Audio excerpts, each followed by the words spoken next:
Amém, irmãos? Boa noite, a paz do Senhor para todos que estão aqui presentes nesse culto de ensino na nossa EDB, Escola de Desenvolvimento Bíblico, e para todos que vão estar acompanhando aí a aula que vai ficar gravada, ok? Estamos estudando sobre o Anticristo, esse próximo tema, que a gente já, a semana passada, colocou um fundamento, viu a introdução, e a gente viu que como vai estar desenvolvendo o assunto, e hoje a gente vai ver o primeiro tópico, que é a origem do Anticristo. Primeiro, eu quero dar só apenas alguns apontamentos sobre por que estudar sobre o Anticristo, e a gente vai ver a questão da sua origem, ok? Aula importantíssima para a gente poder ter um parâmetro e um fundamento para o discorrer e a construção das outras aulas. Amém? Então, por que estudar sobre o Anticristo? Porque alguns podem até perguntar, mas, cara, a gente poderia estudar sobre o amor de Deus, sobre evangelismo, sobre tudo isso faz parte. Tudo isso é de suma importância. Mas estudar sobre a questão do Anticristo também tem sua importância porque a palavra assim nos orienta, ok? Então, primeiro ponto para você que estiver anotando, letra A, vou aqui anotando algumas coisas também. Por que estudarmos sobre o Anticristo? Qual a relevância de estudarmos sobre esse assunto? Porque não estudamos apenas aquilo que nos interessa, ok? Primeiro, vou anotar aqui para você. E você que está, papel e caneta, vai anotando aí. Não estudamos apenas o que nos interessa. Letra A, ok?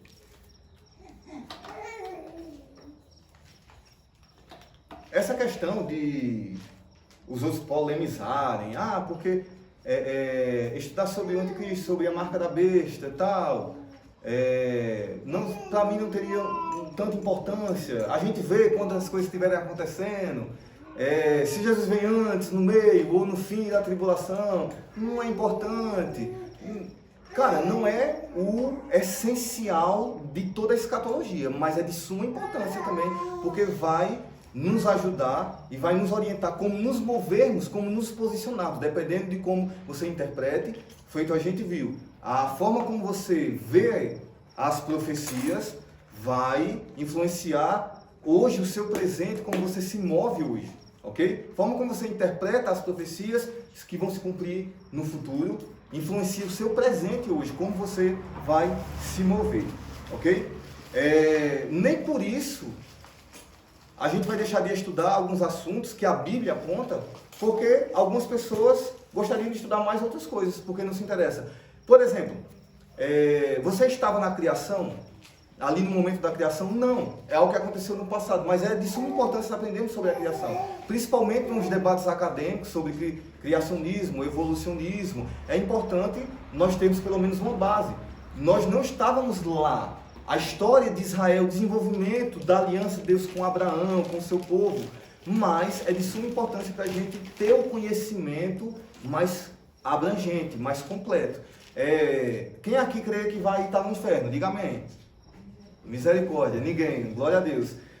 Você não vai vivenciar essa realidade, mas não é porque você não vai vivenciar que você não precisa aprender sobre essa doutrina, estar instruído para tirar dúvidas, para poder conversar com as pessoas, para poder orientar e munidos daquilo que a palavra diz, ok? Então, não estudamos apenas as coisas que nos interessam, mas toda a escritura, ok? Assuntos que não vamos vivenciar como um inferno, mas é uma doutrina importante. Assuntos que já passaram, é importante para que você possa ter um conhecimento que não seja fragmentado, repartido, ok? Você possa ter um conhecimento mais completo. Segundo ponto, por que estudar sobre o Anticristo? Porque toda a escritura é útil. Anote aí, 2 Timóteo 3,16. Não precisa abrir porque você conhece o texto. Letra B.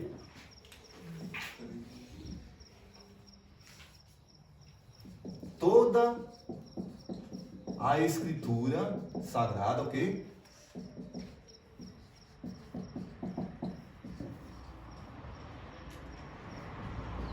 É útil 1 Timóteo, 2 Timóteo 3, 16.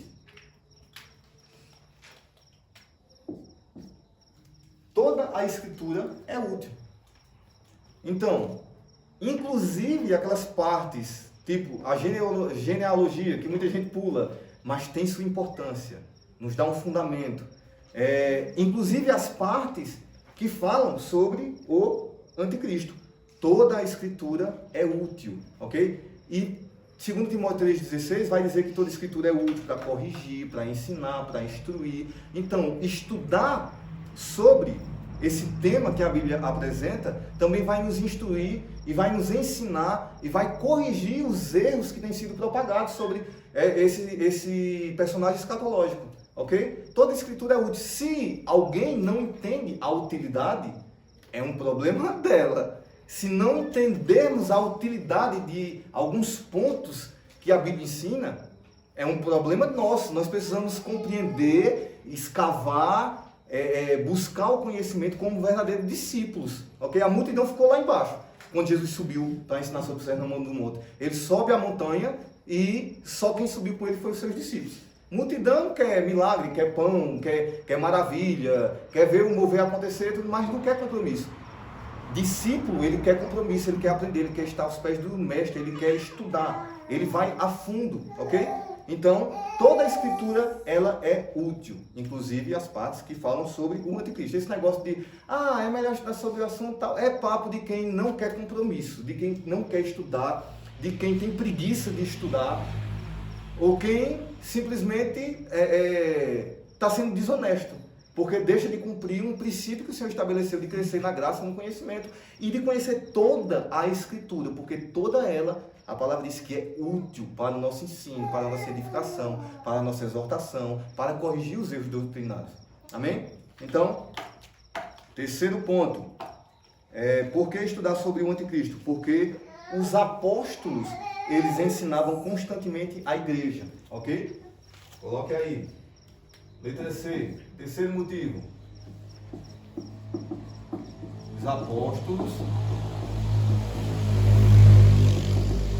ensinavam constantemente. E anote aí e já vamos abrindo para a gente ler.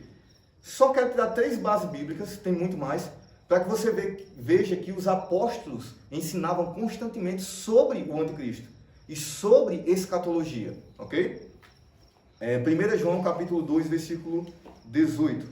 Abra a sua Bíblia aí e anote. 1 João 2, 18.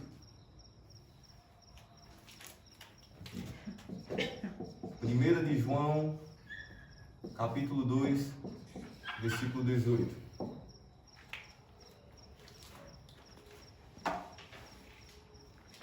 Diz o quê? Filhinhos, e já é a última hora.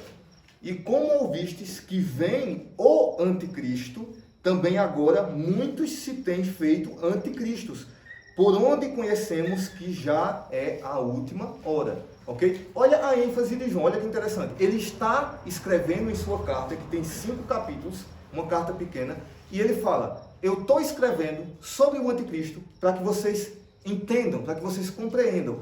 Mas eu estou escrevendo, ensinando sobre algo que vocês já ouviram falar. Ele está repetindo. Não é redundância, é relevância. Não é redundância, é importância. João, ele ensinava, escreveu nas suas cartas e disse, a ênfase dele aqui, eu estou escrevendo, filhinhos, de algo que vocês já ouviram. Provavelmente João, quando estava presente com os irmãos, também ensinava sobre o anticristo. Quer ver? Abra aí em 1 João capítulo 4. Na mesma carta, aproveita que está aí em 1 João capítulo 4.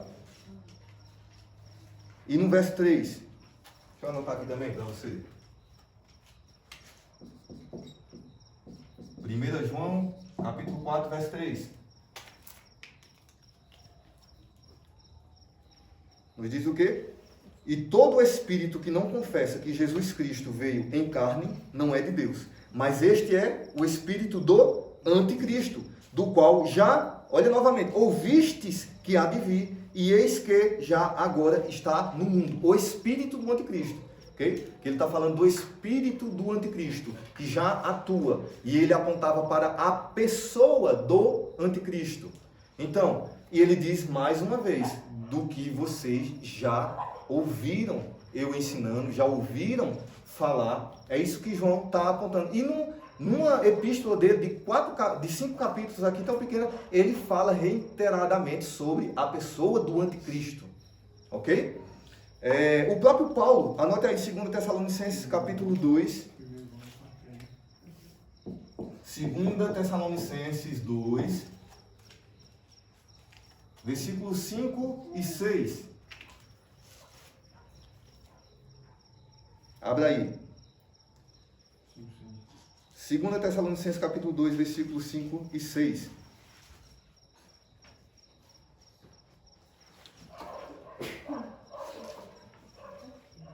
O que é que Paulo vai dizer? Não vos lembrais de que estas coisas vos dizia quando ainda estava convosco, e agora vós sabeis o que o detém, para que a seu próprio tempo seja manifestado. E quando você vê aí os versículos anteriores e todo o contexto, você vai perceber que ele está falando do homem da iniquidade, o homem do pecado, o anticristo. E ele começa dizendo, aqui no versículo 5, que vocês precisam lembrar que eu já ensinei essas coisas quando eu estava convosco. Paulo também escreve, reiterando que quando estava pessoalmente, então, falar sobre o anticristo, sobre a pessoa do anticristo, sobre esse personagem escatológico, era tema do culto de domingo. Os irmãos se reuniam e Paulo, João e os apóstolos ensinavam constantemente, ok? Sobre tamanha relevância. Porque os textos que muitas vezes falam da pessoa de Cristo, quando apontava que o Messias viria, muitos dos textos vai falar também já da pessoa do anticristo, da semente da mulher, vai nascer aquele que irá salvar o mundo. E dessa mesma semente, da linhagem paralela, nascerá aquele que terá inimizade, ele irá esmagar a cabeça da serpente e vai mostrar que o agente dessa serpente, do próprio Satanás, do diabo, no fim dos tempos, era essa semente da própria serpente. Ele vai colocar a inimizade entre a mulher, entre a serpente, e da semente da mulher irá nascer aquele que vai esmagar a cabeça da serpente. E ele vai colocar inimizade entre a semente da mulher e a semente da serpente. Ok? Muitos dos textos que falam da vinda de Cristo, e o nosso foco é estudar a vinda de Jesus, a vinda de Cristo. Mas nós aprendemos sobre a vinda do anticristo. Paulo vai falar várias vezes, do qual ouvistes falar quando eu estava presente, o qual vem, o homem da iniquidade, o homem do pecado. Ok? E por último, só para encerrar, para a gente entrar no tópico da origem do anticristo, letra D. Porque o próprio Jesus ensinou sobre o anticristo. O próprio Jesus. Ok? Anote aí, o próprio Jesus ensinou sobre o anticristo. E anota aí, Mateus capítulo 24, versículo 15. Mateus capítulo 24, verso 15. Você conhece o texto, nem precisa abrir. Estudar sobre o anticristo corrige os erros doutrinários que têm sido propagados, ok? E nós aprendemos a amar também mais o Senhor Jesus, o Messias, porque o anti-Messias, ou Cristo, nós aprendemos sobre o Cristo, e quando estudamos sobre o anticristo, vemos que ele é totalmente o contrário do nosso amado, do nosso noivo. Nós aprendemos mais também sobre a pessoa do próprio Jesus. O próprio Jesus ensinou sobre o anticristo. Mateus capítulo 24, versículo 15, ele vai dizer: quando vocês virem o abominável da desolação, de que falou o profeta Daniel, olha só, interessante, Jesus, poucas vezes a gente vai ver Jesus citando um texto bíblico. Jesus conhecia muito bem a Bíblia e citava a Bíblia, ok? Então, ele cita os textos, ele cita também, por várias vezes ele vai dizer Isaías. Lembra quando ele pegou o texto de Isaías e leu, o Espírito do Senhor está sobre mim, hoje se cumpre essa palavra e tal. Então, ele vai citar também profetas que falaram sobre o anticristo. Ele vai dizer, abominação desoladora, da qual falou o profeta Daniel. Quem lê, entenda. Quem lê, quem? Quem lê o profeta Daniel. Vai entender do que Jesus estava falando ali. Então, o próprio Jesus, ele tanto ensina sobre o anticristo, e ele vai falar, né, quando vocês virem essa abominação da desolação, que falou o profeta Daniel, quando ele estiver no lugar santo, ali em Jerusalém, com seus exércitos cercando, e adentrar o templo, e ele vai estar ali no lugar santo, e vai colocar a abominação desoladora. Então, Jesus vai falar disso e vai remeter ao fim dos tempos, ok? Quando ele fala de todo esse contexto, o sermão profético ali, escatológico de Mateus 24. Beleza? Anotaram aí? Entenderam? Coloquei esse fundamento só para você ver a relevância que temos também de estudar sobre a pessoa do anticristo. E a gente vai ver alguns detalhes aqui. Então, muita gente vai, às vezes, poderia falar de outro assunto, não gosto muito, tal... Está perdendo tempo, o negócio é só falar do amor de Deus, vamos evangelizar. Só que a própria Bíblia, o próprio Jesus, os apóstolos falavam constantemente. Toda a Escritura ela é útil para nos ensinar e nós precisamos estar inteirados daquilo que a Bíblia nos fala. Não apenas das partes que a gente gosta de estudar, mas de toda a Escritura. Ok? Então vamos lá. O primeiro ponto que a gente vai ver sobre a questão do anticristo, dentro daquela divisão que a gente viu na semana passada, vai ser sobre a sua origem. Qual a origem do anticristo? Vê só, muitos aqui já ouviram falar, né, de algumas teorias, alguns livros de interpretação. Qual a origem do anticristo? A Bíblia fala da origem dele. Qual povo vem o anticristo? Sim, a Bíblia fala.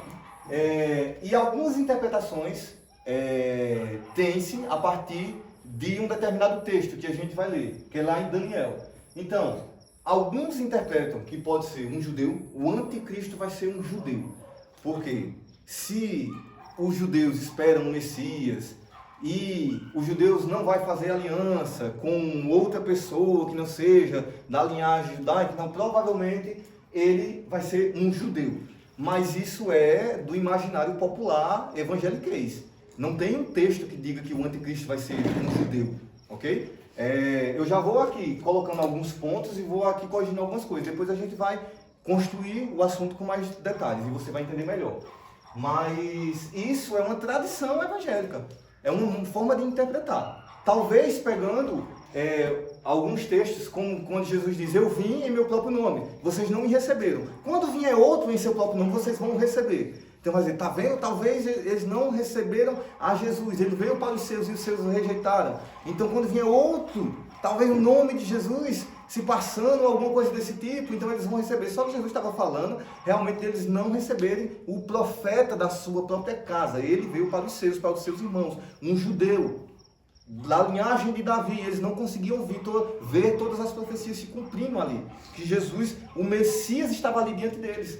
E eles colocaram tantas tradições, tantas coisas, que acabaram confundindo, não conheciam nem o nascimento de Jesus. Magos que vieram do Oriente sabiam que o Messias, o rei dos reis, havia nascido. E os escribas e fariseus, os doutores da lei, não conseguiram perceber.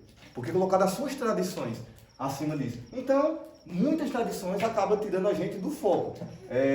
E essa é uma das tradições. Não existe nenhuma base bíblica para dizer que o anticristo vai ser um judeu. Ok?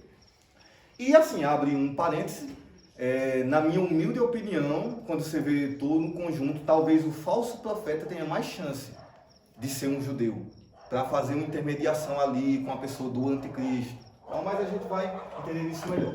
Vamos focar aqui para que a gente não misture muita coisa. Outra linha vai dizer que pode ser um dos presidentes. Será que será um dos presidentes da Europa? E você vai entender por que essas linhas de interpretação têm sua lógica, têm suas explicações, seus argumentos, mas de onde vêm essas interpretações? Outros vão dizer que será um papa. Será o papa, o anticristo? Quem já ouviu aqui falar que o anticristo vai ser um papa, um dos papas, um dos líderes da igreja católica? Aí você vai entender isso melhor. Surgirá do Ocidente, dessa região onde nós vivemos, aqui o Ocidente, e o Oriente que pega ali, né? Israel, todos os países ali da Ásia, Menor, Oriente Médio, de onde virá o anticristo. O texto usado como base para essas interpretações é Daniel capítulo 9, abre aí, Daniel capítulo 9,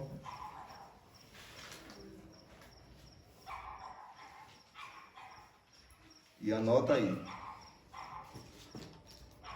Daniel 9, versículo... O texto base é o Daniel 9, 26. Vamos ler o 25 também. Anota aí, Daniel 9, 25 e 26.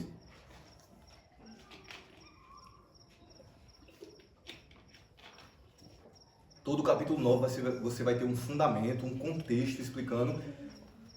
Só que vai entrar na questão das 70 semanas e tal. E se eu for lendo aqui, eu vou ficar tentado a ir pausando e falando de algumas coisas que pode ser que vá preenchendo demais e não é o momento, para não confundir. Então vamos ficar somente nesses 2 versículos para se prender realmente ao assunto, ok? Porque a gente vai ver alguns detalhes, você precisa anotar, você precisa prestar atenção para que você possa estar entendendo a construção e o que o texto vai nos ensinando, ok? Daniel capítulo 9, versículo 25 e 26. Sabe e entende, desde a saída da ordem para restaurar e para edificar Jerusalém até o Messias, o príncipe, com P maiúsculo aqui, haverá 7 semanas e 62 semanas. As ruas e o muro, ele está falando aqui de Jerusalém, a reconstrução, se reedificarão, mas em tempos angustiosos. E depois das 62 semanas, será cortado, ou será tirado, dependendo da sua versão aí, ou será morto o Messias.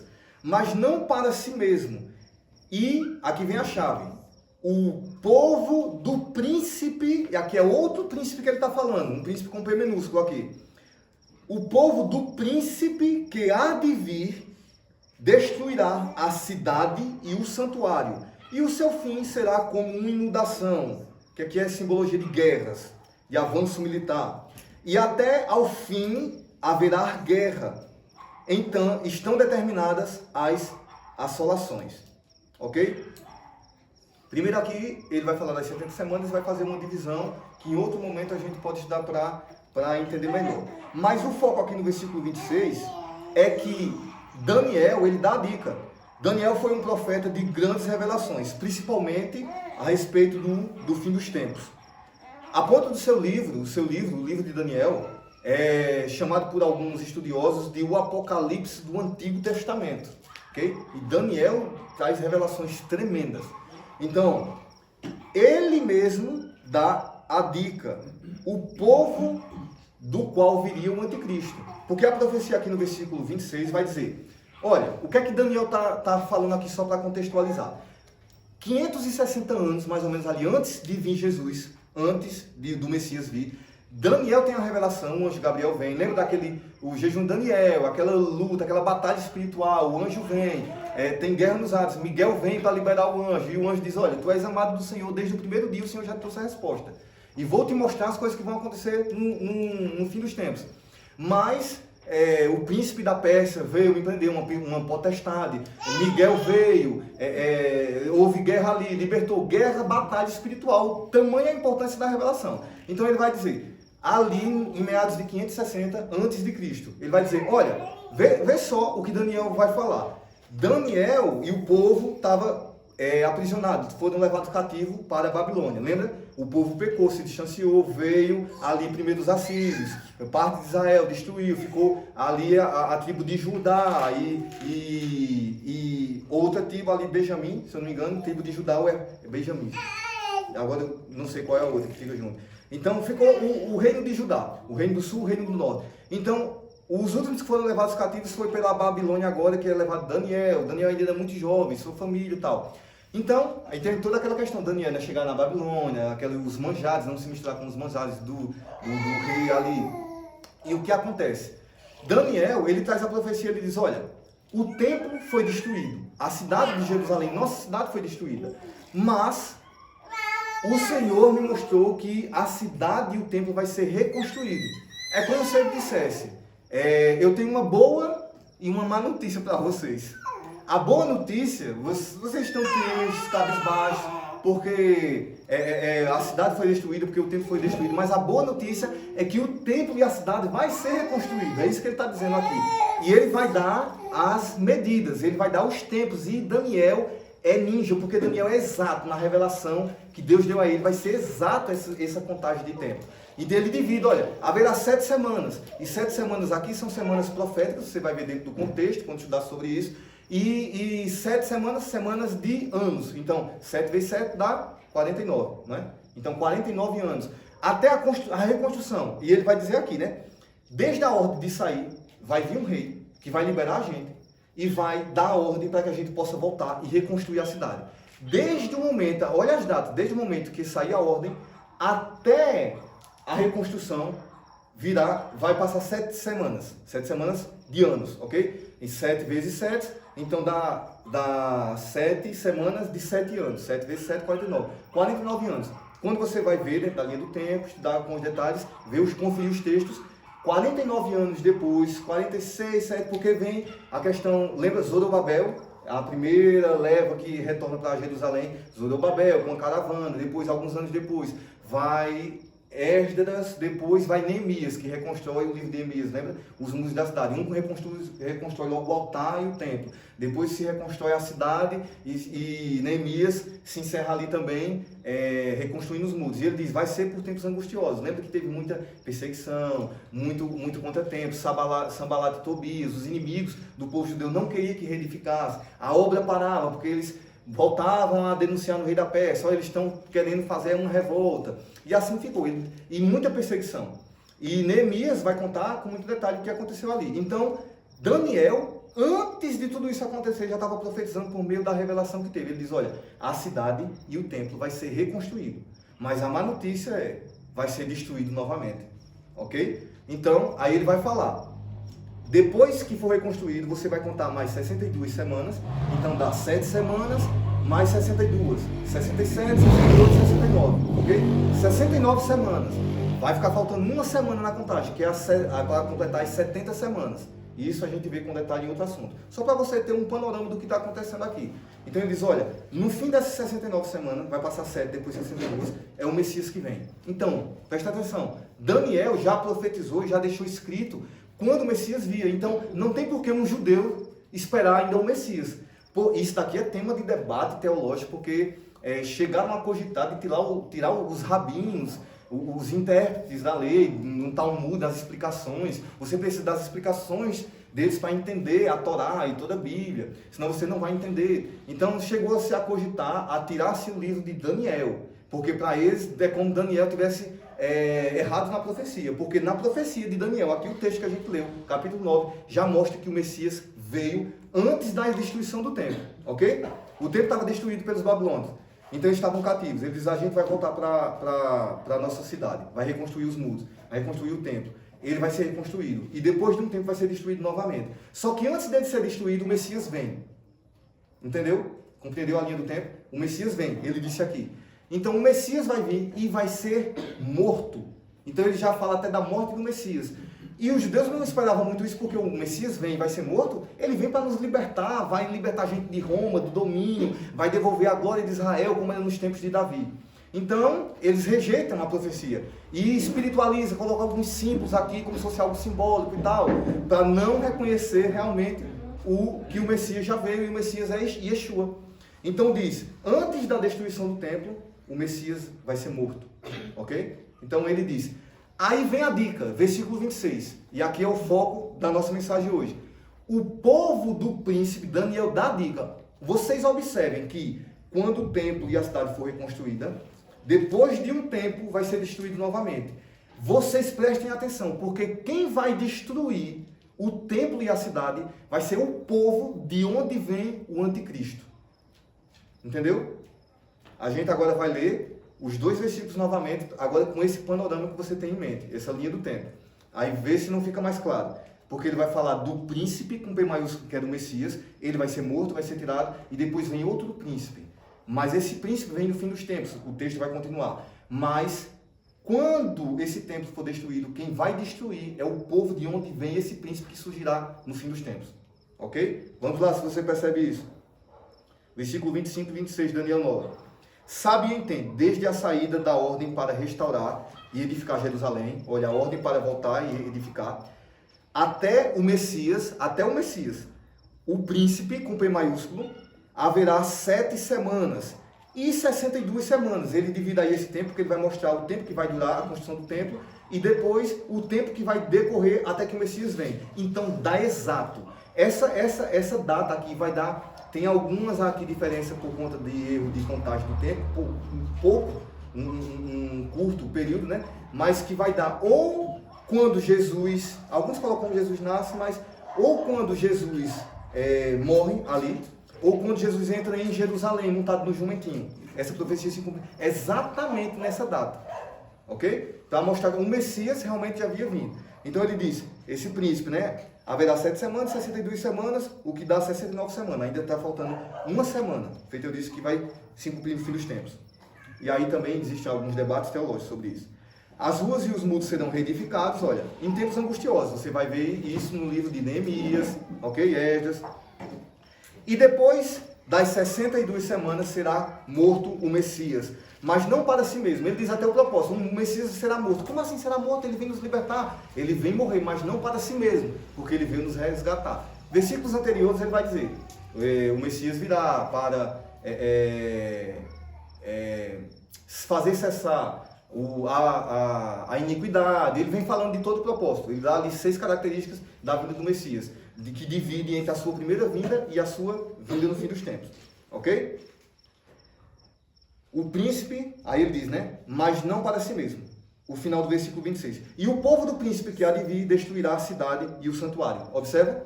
O povo desse outro príncipe, agora ele vai falar de outro príncipe. Ele já falou do primeiro príncipe com P maiúsculo, que é o Messias. E ele disse que ele vai morrer e ser tirado. Depois vai vir outro príncipe com P minúsculo. Ele vai dizer aqui, esse príncipe que há de vir, o povo dele destruirá a cidade e o santuário. E o seu fim será como inundação. Aí ele vai falar aqui discorrer até o fim dos tempos. Ok? Deu para perceber? Entenderam? Então, dessa profecia de Daniel capítulo 9, versículo 26, que diz, o povo do príncipe que há de vir é quem vai destruir a cidade e o templo. Então, nós temos a dica que Daniel deu sobre da origem do anticristo. Ok? A partir desse texto aqui que a gente leu, foram desenvolvidas algumas linhas de interpretação. E as teorias de um anticristo ou um líder que vem da Europa, ou que seja um dos papas que a gente viu aqui, né, que está anotado, surge de uma interpretação errada dessa profecia que enfatiza esse povo do qual virá o anticristo. Ok? Entenderam? Vamos lá. Então, qual foi o povo que destruiu a cidade e o templo? Vocês lembram que em Mateus capítulo 24, no verso 1 e 2, vocês conhecem o texto, anote aí. Jesus também profetizou sobre esse acontecimento da destruição do templo e com riqueza de detalhes. Quando o Messias vem, então Jesus vai dizer sobre a destruição do templo. Aconteceu em 70 depois de Cristo, ok? 70 depois de Cristo. Lembra que os discípulos perguntam a Jesus em Mateus capítulo 24, 1 e 2. Ele sai do templo e ele diz, olha essa edificação e mostra, aí Jesus vai dizer, vocês estão admirados com o templo, pois eu vos digo, lembra que o profeta Daniel, estou parafraseando aqui, vos disse, esse templo será destruído. Ele diz, não ficará pedra sobre pedra. E a profecia se cumpre exatamente, ele está aqui enfatizando a profecia que Daniel falou, e ele está dizendo quando vai acontecer. 70 depois de Cristo, o templo foi destruído. E por que se interpreta que pode ser um dos líderes da Europa, um papa, ou alguém vindo, um líder vindo do Ocidente em si? Por quê? Vamos lá. Quem é que dominava no tempo de Jesus? Roma, ok? Então, os romanos dominavam.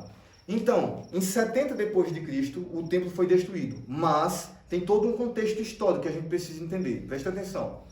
Em 65, 66 depois de Cristo, como a profecia diz, o Messias morre, e aí ele ressuscita, tal, e cumpre-se a profecia de Daniel, e começa uma revolta ali dos judeus, ok? Você vai ver isso na história. 65, 66 depois de Cristo, começa uma revolta dos judeus, por conta do povo romano, que domina os impostos e tal. O que acontece? O imperador da época era Nero. Nero manda o general Vespasiano apenas controlar o que estava acontecendo naquela revolta. Então eles iam, controlavam, colocava tudo em ordem e voltavam. E O que aconteceu nesse tempo? Geralmente as guerras naquele tempo, você sabe, ainda hoje, né, nós temos parâmetros. A guerra da Rússia com a Ucrânia, quanto tempo já está durando? Okay? Ainda está em guerra. Tá? Israel e o Hamas, começa ali de um ataque e vai se propagando. Demorava às vezes anos. Então, de 65, 68, houve o cerco a Jerusalém. E nesse interim, Roma, lá no Ocidente, estava pegando fogo. Nero governando e Nero fazendo loucuras. Que você já sabe no contexto histórico. E o que acontece? Diante dele ver o seu poder se esvaindo, aquela mania de perseguição que ele tinha de todo mundo ia matar ele matou a esposa, matou o próprio filho, matou um bocado de gente. Então, Nero se suicida, Nero se mata. Então, o que acontece? Vespasiano, que estava lá, assume agora o poder como imperador, volta para organizar as coisas e coloca o seu filho, o general Tito. O general Tito é enviado e ele, com as suas tropas, cerca Jerusalém. Roma cerca Jerusalém, ela invade Jerusalém e o que acontece é a destruição da cidade e do templo. Então a gente precisa entender duas coisas aqui: a base bíblica no original e os registros históricos. A gente precisa conferir esses dois para entender esse contexto. Por quê? Eles foram mandados, quando Vespasiano agora se torna imperador, Nero morre, Vespasiano se torna imperador. Vespasiano manda seu filho, que se torna general. O general Tito era filho de Vespasiano. Então ele continua ali, contendo as revoltas. E dura ali alguns anos o cerco a Jerusalém. Então muitos judeus morreram e até aquela revolta ser contida. Era apenas, lembre-se, para conter a revolta. Mas houve uma destruição em massa, um massacre dos judeus. Por quê? Como a profecia fala que o povo desse príncipe que havia de vir, falando do anticristo, seria o povo que haveria de destruir a cidade e o templo, então, logicamente, se tem os romanos cercaram, foi a ordem veio de Roma, os romanos cercaram e destruíram. Só que não é uma característica de Roma. Você lembra que Roma dominava e o templo de Herodes ali foi reformado no lugar de ser destruído. O Império Romano conquistou o Império Grego, mas a língua grega continuou, as edificações, os panteões de Deus, eles aproveitavam muito das culturas que eles dominavam, mas não destruíam, ok? Então, não foi Roma quem destruiu em si o templo. Então, quem foi? Qual povo destruiu a cidade e o templo? Primeiro, deixa eu te dar a resposta aqui, que não foi. Os judeus, não tem nem lógica. Porque, lembra da profecia, vamos eliminar aqui algumas hipóteses, para ficar mais fácil. Não foram os judeus, ok? Então, o povo que destruiu o templo e a cidade não foram os judeus, não tem nem lógica. Os judeus agora se reúnem e dizem, olha, vamos sair da cidade, e depois a gente invade a nossa própria cidade, e destrói a cidade e destrói o templo, ok? Não. Presta atenção, se Daniel dá a dica, ele diz, olha, o povo do príncipe que há de vir é o povo de onde vem, é o povo que vai destruir a cidade e o templo. Quem destruiu a cidade e o templo? Foram os judeus? Não foram os judeus que destruíram o próprio templo. Não foram os judeus que destruíram o que eles tinham de mais sagrado ali, que era o templo em Jerusalém. Não foram os judeus que invadiram a cidade. Eles não destruíram a si mesmos. Não tem nem lógica. Então não foram o povo judeu. Se não foi o povo judeu, então não é o povo de onde vem o anticristo. Então ele não é um judeu. Ok? Eliminado. Aqui não. Algum líder, algum presidente da Europa. O que acontece? Como o Império Romano foi quem deu a ordem, avança-se, ok? A destruição, tal, tudo mais. A diáspora ali que os judeus são expulsos, tal, de toda a terra, é dado aos filisteus ali. E fica essa guerra até hoje dos palestinos, né? Que nunca existiu a terra palestina. É um nome que foi dado por outro imperador ali quando veio a diáspora, mas na frente expulsou os judeus. O restante dos judeus que ainda tinham foi expulso e deu aos filisteus, que era um antigo inimigo do povo de Deus. Foi dado a eles. E como o nome filisteu parece, na sua pronúncia, com filísteos, e a sua pronúncia parece com palestinos e tal, então foi dado esse nome Palestina, a terra dos palestinos ali. Mas tem esse contexto histórico. Como Roma deu a ordem, então, o Império Romano, ele ali se propaga, fica no Ocidente, que era de onde ele veio, na capital de Roma, Itália, que é hoje onde a região é a Europa, ok? E eles vêm conquistando e conquistam ali o Oriente, ali aquela parte do Oriente Médio, Jerusalém e tal. Então, como eles conquistam tudo isso, e eles deram a ordem, o Império Romano, que a sua sede era na onde hoje é a Europa, ali Roma, Itália e tal, então se conclui, pela lógica, de se foi o Império Romano hoje, o que desagou ali onde é a região da Europa, então se interpreta aqui, o povo do príncipe que há de vir, se interpreta aqui, será algum líder, e lembra que é um príncipe, é um líder, então é um líder que o seu império, ali a sua base, a sua capital, a principal era no Ocidente, era ali em Roma, na Itália, onde hoje é a Itália, né? E a capital ali no Oriente Médio era Constantinopla, tal, até em homenagem a Constantino e tudo, outro imperador que teve. Então o que acontece? Subentende-se que, como o Império Romano ali dá origem àquela região da Europa, então é algum líder, algum príncipe, a profecia está falando, que vem da Europa, porque foi o povo que destruiu, ok? Tá dando para entender? Qualquer dúvida vocês perguntem. Então, aqui tem dois tipos de interpretação, porque ela se ramifica, né, em duas. Por isso que vem algum líder, algum príncipe que fez a profecia do Neobis, desse povo. Então, se o Império Romano sucedera na Europa, depois ele foi dominado pelos bárbaros, né, os vikings, os bárbaros que invadiram, dominaram, e o Império Romano cai. Quando o Império Romano cai, quem é que fica dominando? Então, o Império Romano, o Estado já havia se misturado com a igreja, lembra a corrupção ali, então vem os papas, vem ali Constantino, quando ele se autoproclama cristão, e ali mistura muita idolatria com o cristianismo, e a igreja começa a se afastar da doutrina dos apóstolos e tal, e vem a igreja católica apostólica romana, por isso que chama romana.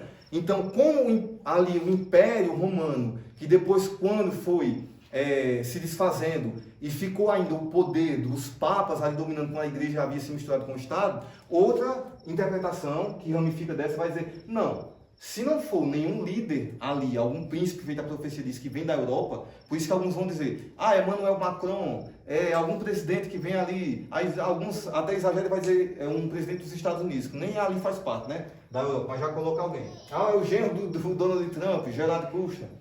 Então, como vem a questão do papado em si, ali em Roma, então vai dizer, então, um príncipe do que se transformou o Império Romano, quando se misturou com o Estado, a Igreja Católica, então é um dos príncipes, um dos líderes, príncipe aí é líder, né, da Igreja Católica Romana. Então, por isso que vem essa interpretação que seria um papa, poderia ser um papa, ok? Então, agora vocês sabem que dessa profecia vem a interpretação de que pode ser um dos príncipes ou presidentes ou líderes ali que vem da Europa, que era a sede do Império Romano na época, ok? Hoje é a região da Europa. Se não for a Europa, se não for ali um dos príncipes, um dos presidentes, o Império Romano se desfez, então que ficou a liderança da Igreja Católica Romana, e quem é o líder da Igreja Católica Romana é o Papa, então será um dos papas. Então isso está errado. Está errado. Não é nenhum dos príncipes ou presidentes da Europa, ou seja, do Ocidente, ok? Do nosso lado aqui, do mapa mundi, e também não é o Papa. Também está errado. Surgirá do Oriente. Então, quem foi o povo que destruiu a cidade e o templo? A Bíblia, no original, quando vai falar sobre a questão de o povo em si, a palavra povo, anote aí, em Daniel 9:26 diz assim, o povo do príncipe, a palavra povo, no hebraico, é an. É somente isso. An, ok? Hebraico.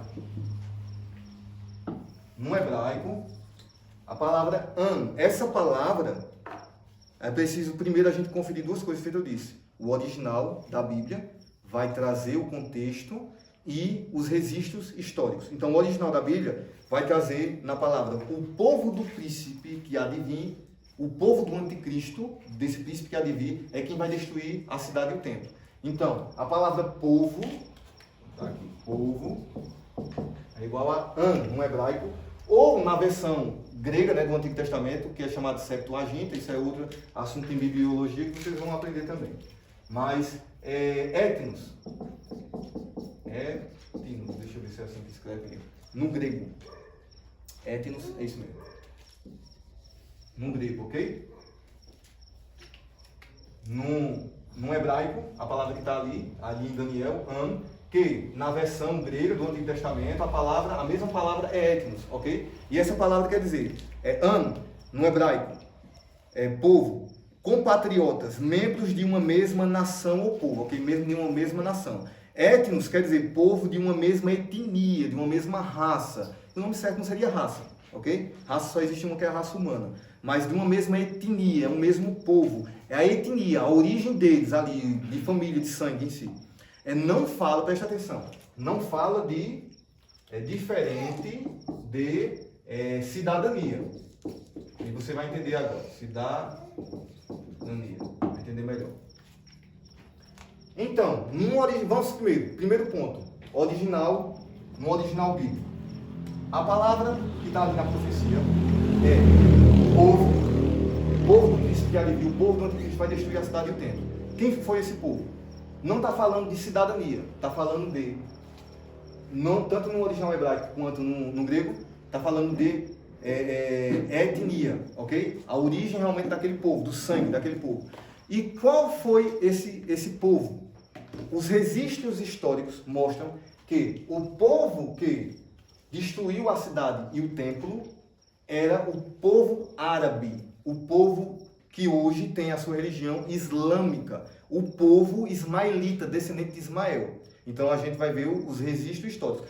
Por que enfatizar aqui que etnia fala realmente daquele povo? Um mesmo povo, mesma nação, uma mesma etnia, compatriotas, ok? E não cidadania. Por quê? Roma ficava a sua sede no Ocidente, na Itália, ok? Onde hoje é a Europa. E ela dominou e avançou e estendeu seu império por quase todo mundo. Então o que acontece? Não tinha efetivo suficiente para os exércitos. Então Roma, a partir ali de 15 depois de Cristo, passa a contratar legionários, pessoas daquelas regiões que serviam no exército e tinham seus privilégios, recebiam para isso e tal.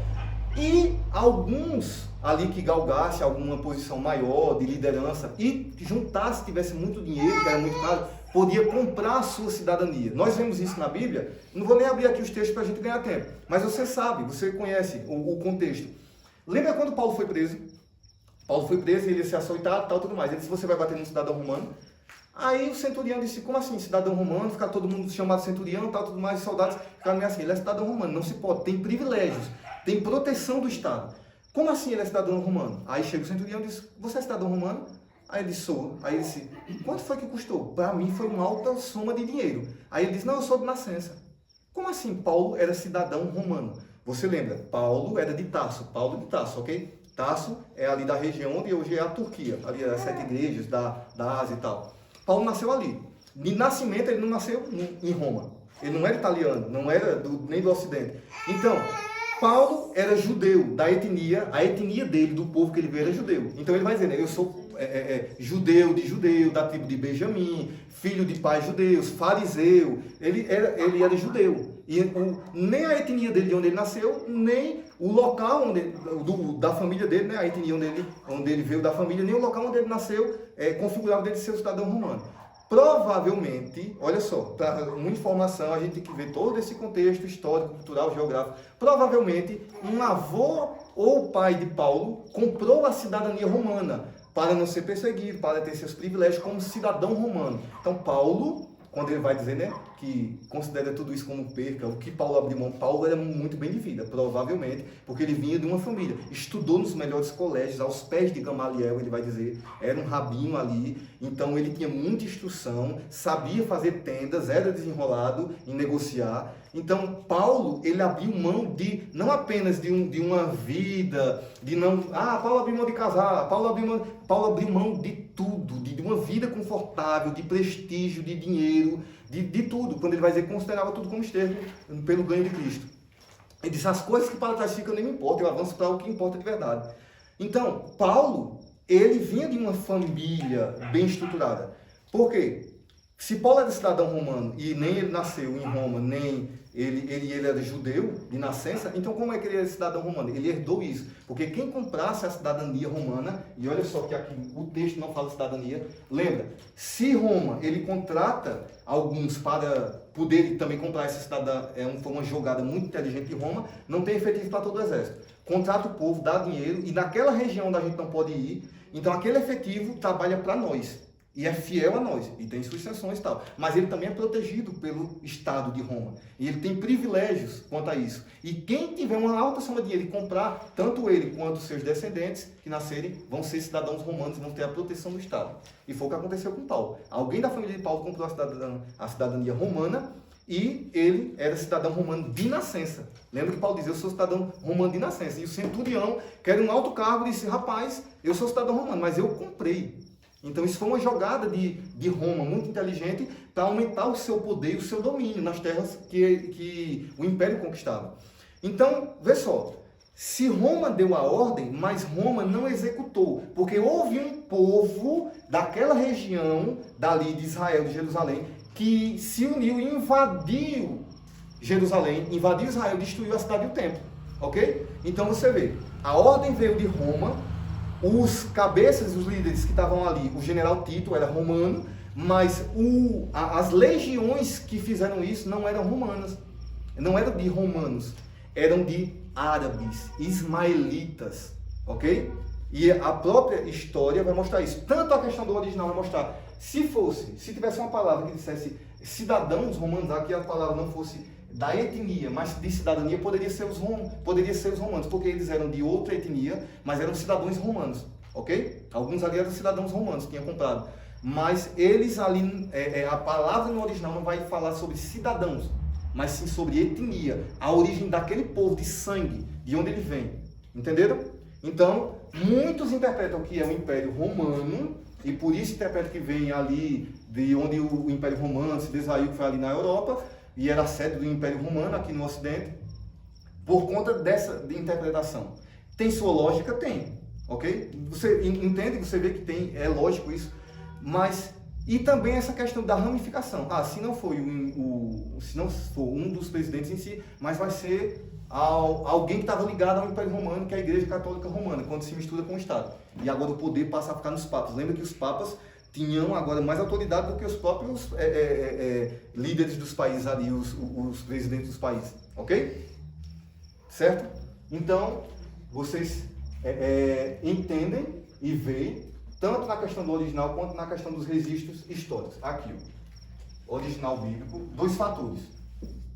Original bíblico não vai dar fundamento para essa interpretação, embora muitos bons teólogos, muitos homens de Deus interpretem dessa forma, porque eles não fazem diferença de cidadania, de etnia, mas a palavra no original, se a gente for conferir, é etnia, o original bíblico e o registro histórico. Para você descobrir quem foi o povo histórico, você precisa ver esses dois fatores, ok? Então, o que os registros históricos da época dizem? Vamos lá. Jesus profetizou, né, sobre essa questão da destruição do templo, também enfatizou a profecia de Daniel. Vamos lá. Um historiador, eu anotei aqui, chamado Públio Cornélio Tácito, a gente já viu quando estudou Cristologia. Um historiador famoso, homem importante, senador romano e historiador, ok? Um homem letrado romano, não acreditava em Jesus e tal, que viveu naquela época dos apóstolos. Alguém, uma testemunha ocular, ele registrou o seguinte dessa invasão ali em Jerusalém. Ele viveu em 56 a 120 depois de Cristo, ok? A mesma época ali do que estava tudo acontecendo, na mesma época dos apóstolos. Esse homem registrou isso e tem os documentos históricos, ok? Públio Cornélio Tácito, se você quiser anotar aí, deixa eu botar o nome dele aqui. Primeiro historiador. Públio Cornélio Tácito. Ok? Ele registrou o seguinte: Tito César, está aqui um parágrafo do documento histórico da época. Você pode ter acesso a isso na internet, porque os museus guardam toda essa documentação. Lembra que tem os registros históricos, desde o tempo da Biblioteca da Alexandria, os registros históricos sobre Sócrates, Platão, sobre Alexandre o Grande. Então a humanidade tem, e contra fato não há argumento, isso é história. E o que foi que Públio Tácito, que esse historiador e senador romano, ele descreve sobre o ataque ali a Jerusalém? Ele nos dá informações importantes, né, sobre essas legiões. Tito César, isso aqui, abre aspas, Públio Tácito falando. Tito César encontrou na Judéia 3 legiões. Lembra que era Tito, general Tito, filho de Vespasiano, ok? César é o título. Então, era Nero César, Tito César. Tito César, general Tito, encontrou na Judéia 3 legiões. A 5ª Macedônia, onde é a atual região da Jordânia, ok? Então, o povo dali que vivia na Jordânia, árabes, ismaelitas. A 10ª Fretense, esse é o nome das companhias, na atual Síria, porque legiões, o Império Romano dividia por legiões. Legiões tinham de 5 a 6 mil homens. Era um exército de 5 a 6 mil homens. E cada região, em volta dos povos que ele dominava, ele tinha essas contratações de legionários. Por isso ele chamava legiões, dos legionários, que eles contratavam e que trabalhavam para o Império, ok? Então ele encontra essa 5ª Macedônia. A outra legião é a 10ª Fretense, que veio da Síria. Síria, povo árabe ismaelita. A 15ª Apolinares, também da Síria. A estas ele acrescentou a 12ª Fulminata, a região ali onde é a atual Turquia, veio da Turquia. Então, ele pegou as legiões que cercavam ali Israel para conter a revolta e essas legiões de 6 mil homens de todos os lados cercaram. Isso é um apontamento também para o fim dos tempos, quando diz que o anticristo virá com seus exércitos do norte de Israel e irá cercar Israel, ok? A 12ª Fulminata, né, ali na região da Turquia, e alguns homens que pertenciam às legiões 18ª, que vinha do Egito, e a 3ª Galácia, que é da região da Síria, que ele havia retirado de Alexandria, ali também perto da região do Egito. Então vejam bem, os registros históricos, historiadores da época, testemunhas oculares, documentos até hoje comprovados, e eles vão falar das legiões que vinham daquela região que cercava Israel. E todos os povos ali que continham essas legiões eram povos árabes ismaelitas, ok? Esta força estava, presta atenção aqui, olha a ênfase que o historiador Públio Cornélio Tácito dá, uma testemunha ocular. Esta força estava acompanhada e formada por um grande e poderoso contingente de árabes, ok? Povo árabe, que odiavam os judeus com ódio comum de vizinhos. Ali, o povo ismaelita, lembra? A linhagem paralela, Isaac, 12 tribos de Israel, de onde viria o Messias, o Cristo. Ismael, lembra que Ismael foi expulso da casa de seu pai, tem toda aquela mágoa com paternidade, e quando a gente vê sobre a ideologia em si do anticristo, você vai entender algumas coisas também, toda aquela mágoa com paternidade, toda aquela mágoa na questão de Abraão e tal, mas ele servia ao Deus de Abraão. Lembra que o próprio Deus cuidou dele e disse, olha, de Ismael também eu vou cuidar dele. Você tem essa inimizade, você atropelou o processo, você pegou a concubina, a escrava, a Agar, e veio toda essa confusão, essa lambança, eles agora vivem brigando, a sua esposa vive brigando com a concubina, ela vai embora. Mas eu vou cuidar do menino. Lembra Agar no deserto e a promessa que Deus faz? Eu vou cuidar, porque ele também é filho seu, Abraão. Então, a gente lembra muito da linhagem de Isaac, 12 tribos de Israel, que vem os príncipes. E que dessas 12 tribos viria o Messias, o ungido, ok? Então, quem é o anti-ungido? Da linhagem paralela. Por quê? Da linhagem de Ismael, que é o outro filho paralelo, Isaac e Ismael, o que foi rejeitado, o que foi escolhido.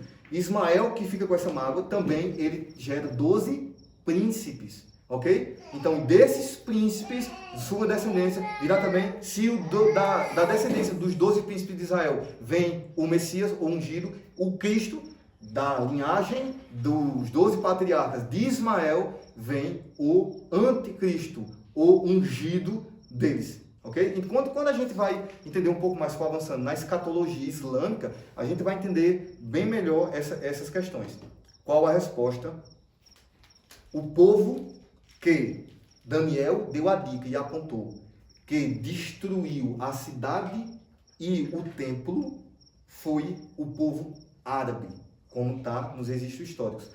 Infelizmente, alguns não interpretam porque nem vão muitas vezes no original e ver que a palavra ali é etnia, e nem vão nos registros históricos. Pega só o contexto geral, interpreta, bem, se Roma deu a ordem, então foi Roma que destruiu. E na verdade, também nesse lógico, quem destruiu? Roma. Não foi Roma? Mas, se a gente for no original, a dica de Daniel é, observem, que esse templo que será construído novamente será destruído por um povo de onde virá o anticristo no fim dos tempos. E esse povo é que vai destruir. Quem destruiu, os registros históricos vão mostrar. O outro historiador bem famoso é quem? Flávio Joséfo. O que é que Flávio Joséfo escreve? Flávio Joséfo, para quem não sabe, Flávio Joséfo é outro historiador. Agora não é um romano, é um judeu. Ele é judeu, não acreditava em Jesus como Messias, ok? Ninguém está puxando sardinha aqui para o seu lado, nem Públio Tácito. E é melhor ainda quando pessoas que divergem da sua fé comprovam a veracidade daquilo que você crê. Porque eles mostram em seus documentos a veracidade do relato bíblico, ok? E do cumprimento das profecias. Pessoas que nem acreditavam em Jesus. Que tanto quando a gente viu sobre cristologia, esses mesmos documentos, e que mostravam a veracidade da existência da pessoa de Jesus, mas que hoje até um ateu não tem como negar da existência da pessoa de Jesus, mas crê apenas em Jesus histórico, um grande filósofo ali no nível de Buda, de Sócrates e tal, um grande mestre de moral, mas não crê como filho de Deus, mas antigamente se duvidava até da existência de Jesus. Isso é um mito, Jesus é um mito. E vários livros que tem a respeito disso. E a história vai avançando, a antropologia vai avançando, a ciência vai avançando, vai mostrando os registros históricos, arqueológicos, a arqueologia, tudo isso vai mostrar as evidências. Então, Flávio Joséfo, que era um judeu que viveu naquela época e viu Flávio Joséfo, para quem não sabe, veja bem, a gente está falando agora de um documento histórico de alguém que estava lá na hora da destruição. Alguém que viu. Flávio, foi um lagartixa que passou aqui, não fique com medo não. O pessoal pensou, pô, um rato, a mulher já levantaram os pés. Passou aqui um lagartixa, o povo ficou com medo. Flávio Joséfo, ele estava do lado do general Tito. Lembra quem era que estava no comando ali? O general Tito, filho de Vespasiano.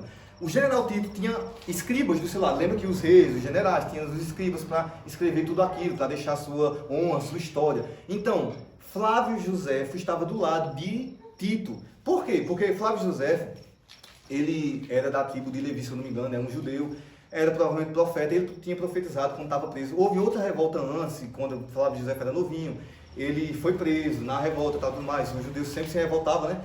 Ali, querendo se livrar do domínio de Roma. E ele foi preso, e quando ele estava preso, Tito, que andava ali junto com seu pai, Vespasiano, que era general na época, tal, então ele conheceu Flávio Joséfo, que na época não era, na verdade o nome dele não é Flávio Joséfo. Isso foi um título que o próprio general Tito deu a ele, que era um título de honra romano. Esse nome é um nome romano, Flávio Joséfo, da dinastia flaviana e tal. O nome dele é Yosef ben Matitahu.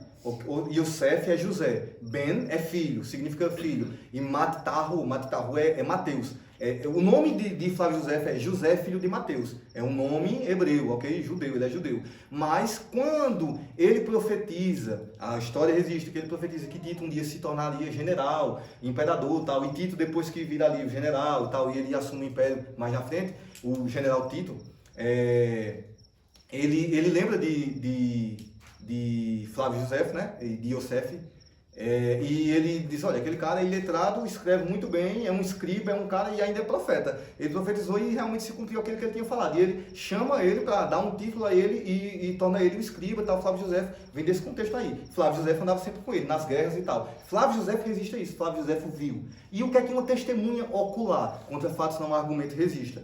Flávio Joséfo escreveu o livro, que é bem grande, se vocês não é tão barato também, A História dos Hebreus. Ok? Desde aquela época, vai falar toda a história dos hebreus e tal, do povo judeu, e toda a história que você precisa conhecer está no livro A História dos Hebreus. É um historiador também, como Públio Tácito, renomado, meio acadêmico, conhecido. Então, é alguém sério, falando em um testemunho ocular. Ele tem um livro, A História dos Hebreus. Dentro desse livro, foi acoplado, né, que ele tem outro livro, que é A Guerra dos Judeus, que ele vai falar de todas essas guerras. E ele vai falar detalhe por detalhe, tintim por tintim ali do que aconteceu. E o que Flávio José escreveu. E vários parágrafos, né? Você precisa ler todo o livro para você conhecer. Eu destaquei alguns aqui que enfatizam mais essa questão.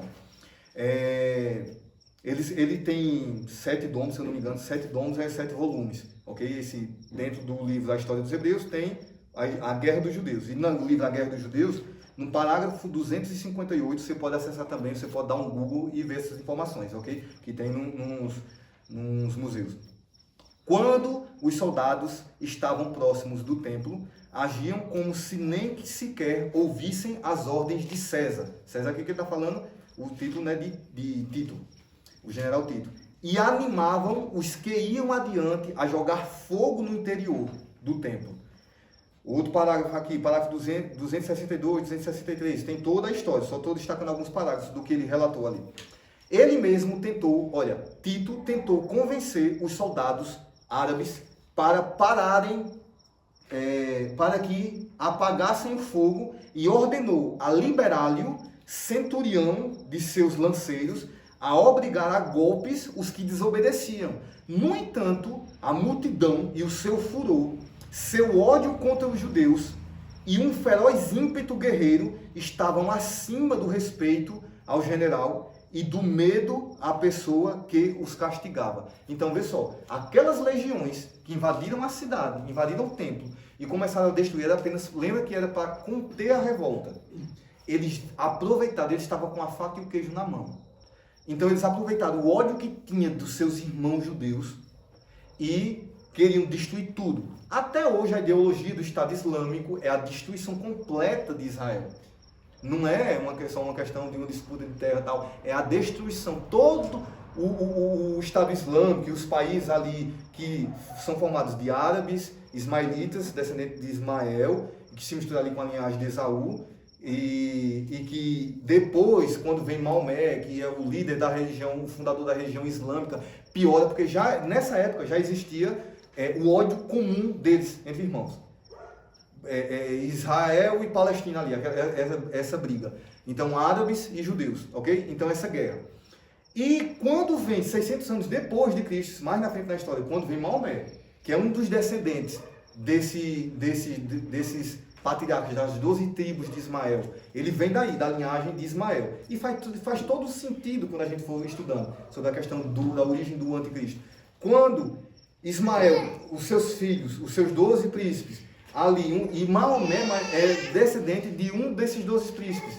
E quando ele vem ali, ele diz que teve a revelação do anjo, escreveu o Alcorão, a Sharia, vai mais na frente, né? Sharia, as leis ali do Alcorão, as sunas ali de Maomé, as tradições que vêm depois.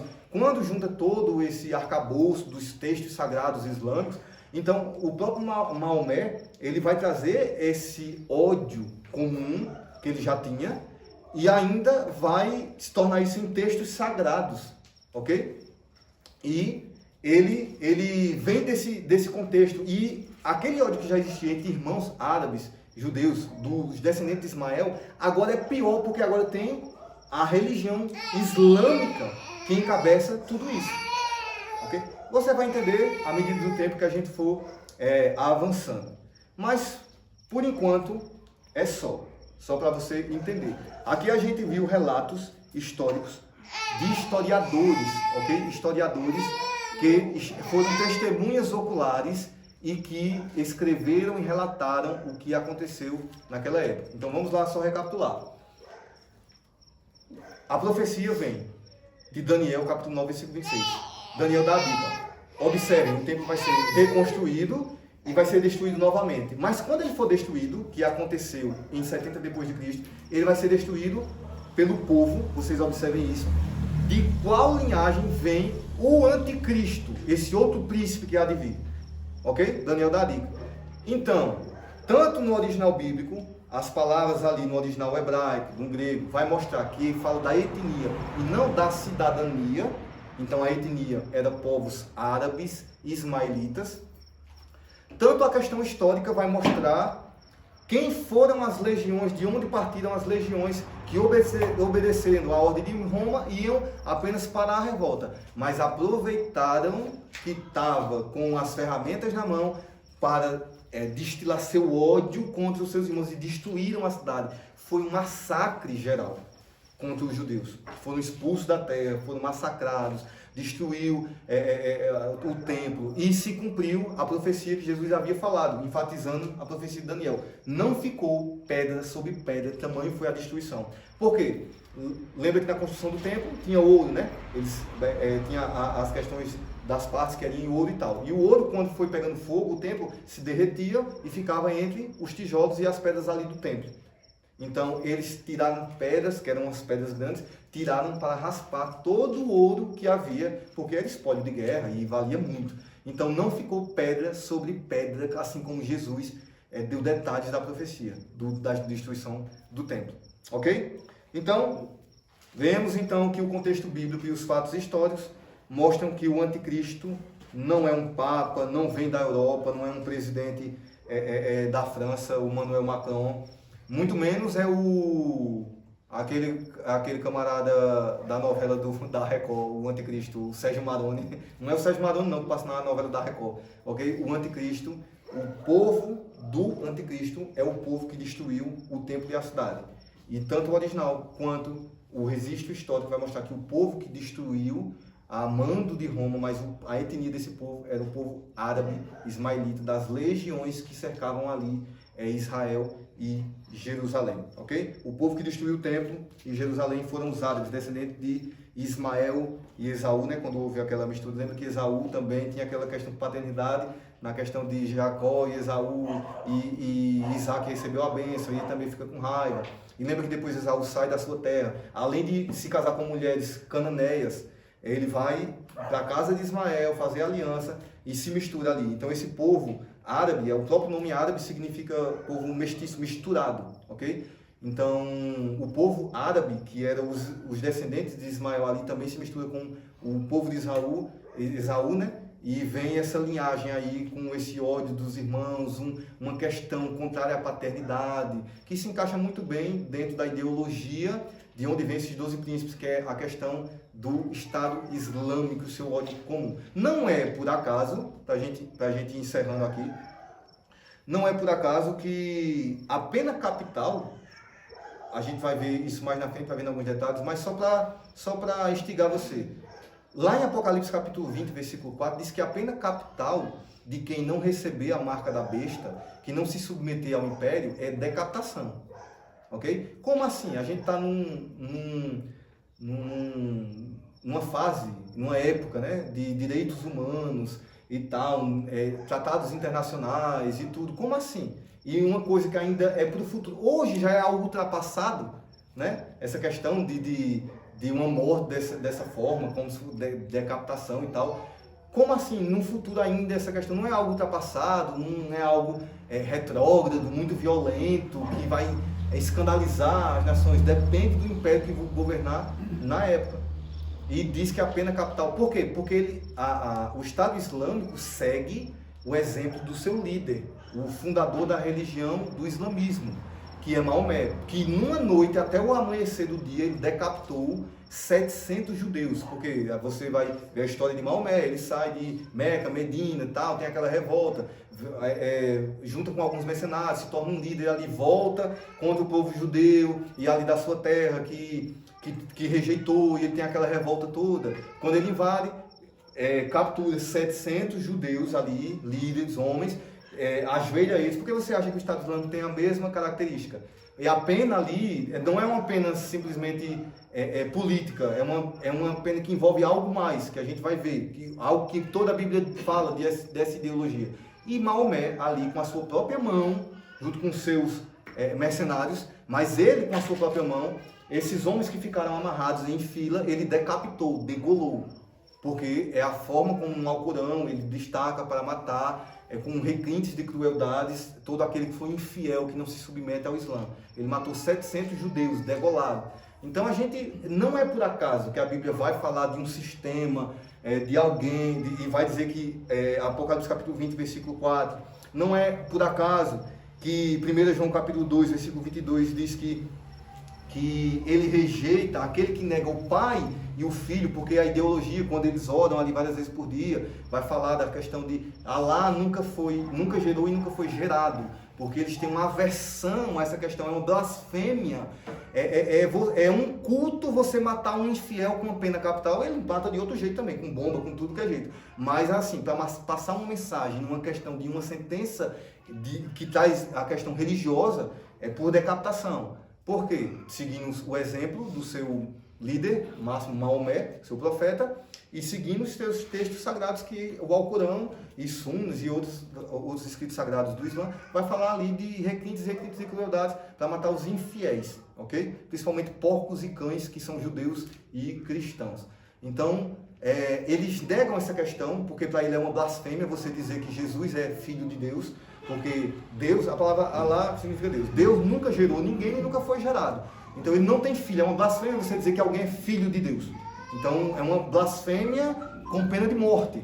Por isso que eles decapitam, que eles capturam e matam ali com esses requintes de crueldade. Ok? Então não é por acaso que a gente vai ver tanta similaridade na questão da escatologia islâmica e dos textos sagrados. Algumas coisas a gente vai estar vendo à medida que a gente for progredindo, com o que a gente vê na história, a gente vê nessa questão profética. Não é algo por disputa de terras na Palestina, não é algo por questão de disputa de petróleo ou pelas colinas de Golã. Não. É algo que envolve algo mais profundo, espiritual, e de uma ideologia de ódio comum entre irmãos que ante um sentimento de contrário à paternidade e do ódio entre eles. E a gente vai ver tanto isso na questão histórica, quanto na questão cultural, quanto na questão profética escatológica. Como desenvolve a escatologia islâmica também, ok? A gente vai avançando sobre isso, mas hoje, só para deixar um fundamento para as próximas aulas, na questão de qual a origem do anticristo, de que povo ele vem.